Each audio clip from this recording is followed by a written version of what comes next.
Day 66. Yes. As you can see for this episode, I'm a bit horny.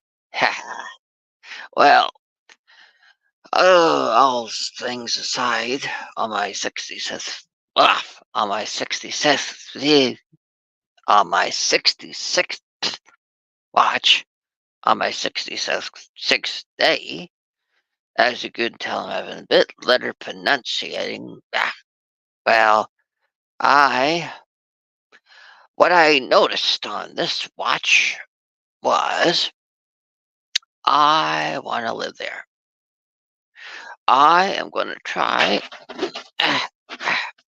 my plan, my future plan is to someday, when all this blows over, what I currently am dealing with, I am going to move there. Gonna find out where they filmed it. Cause yeah, I found out that it was. I found out. I'll save that for a future episode. But yeah, found out some stuff, and I'll tell it in my 365th episode. Yeah, but I'm gonna move there once all this is blown over. Let's, yeah, gonna move there as close as I can.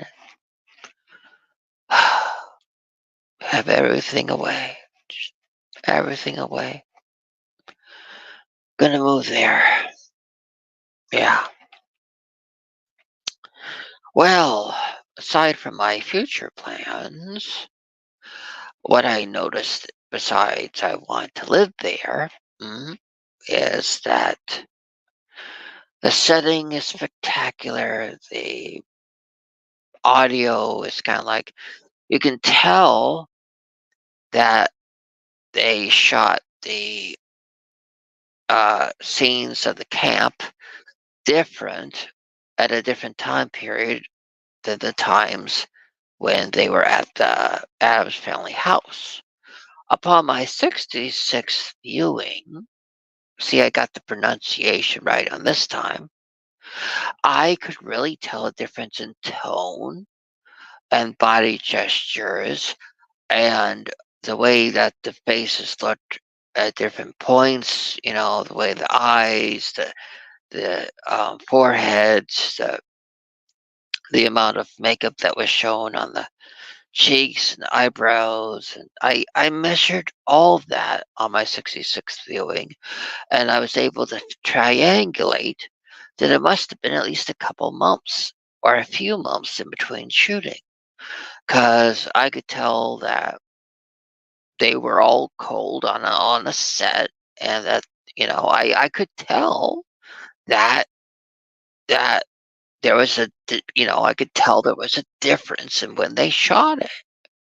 You know, I could tell that it was that they had shot the scenes of the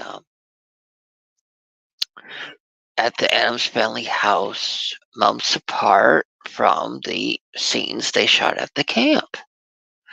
And the interesting thing is that when you watch the end part, the fact, when when Wednesday is uh at the graveyard with the kid that she falls in love with and he fell in love with her, you can tell it was right after his filming of the Michael J. Fox movie Life with Mikey.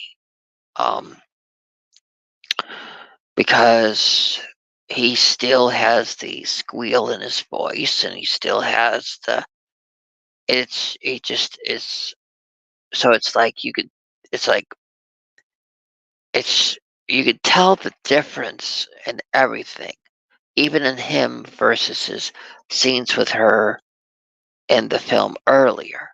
He only really sounds that way 1,000% in that ending scene. He sounds most like his character from that movie. I mean, his New York accent is more pronounced. He sounds exactly like his character from that movie. Whereas in the earlier scenes in the film, he doesn't sound that way. He sounds like a eh, eh, eh, you know. But he's in the ending scenes. It sounds like a oh. Yeah. So yeah. Um. Yeah. So that's what I noticed. Oh, my three. Sorry. Yeah. Thinking of the future. Yep. Well, that's what I noticed on my 66th watch, on my 66th day of watching Adam's Family Values. Uh huh.